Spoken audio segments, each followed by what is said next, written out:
आज हम लेके आए हैं फुल बॉडी वाइटनिंग रेमेडी।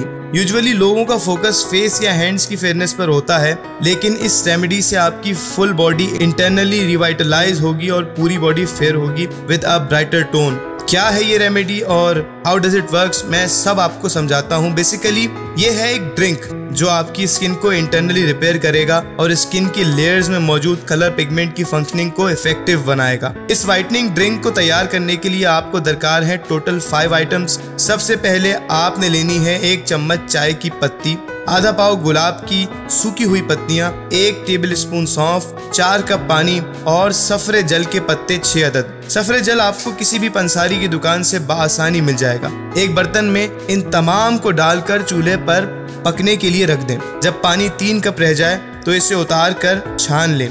किसी भी अच्छी सी साफ सी बॉटल में सेव कर लें। दिन में 2-3 बार 1-1 कप इसे कंज्यूम करें। जस्ट इन 2 वीक्स आपकी फुल बॉडी की स्किन फेयरर हो जाएगी। क्रीम्स यूजुअली फेस या स्पेसिफिक पार्ट्स पर काम करती हैं। ये ड्रिंक इंटरनली वर्क करता है और स्किन को डीपली हेल्दी और कलर टोन फेयर बनाता है। उम्मीद है कि आपको हमारी आज की ये वीडियो जरूर पसंद आई होगी। अब इस कदर मुफीद और मालूमाती वीडियो आपके साथ शेयर की है तो आपका भी फर्ज बनता है कि आप हमें अपनी दुआओं में जरूर याद रखें और जैसे भी नताइज हो हमें बताना ना भूलें। अगर आप हमारे चैनल पर बिल्कुल नए हैं तो आपसे दरख्वास्त की जाती है कि आप अभी हमारे चैनल को सब्सक्राइब कर दें और साथ ही मौजूद बेल के आइकन को भी दबा दें ताकि हमारी हर नई आने वाली मुफीद और मालूमाती वीडियो आप तक बर वक्त बआसानी पहुँच सके।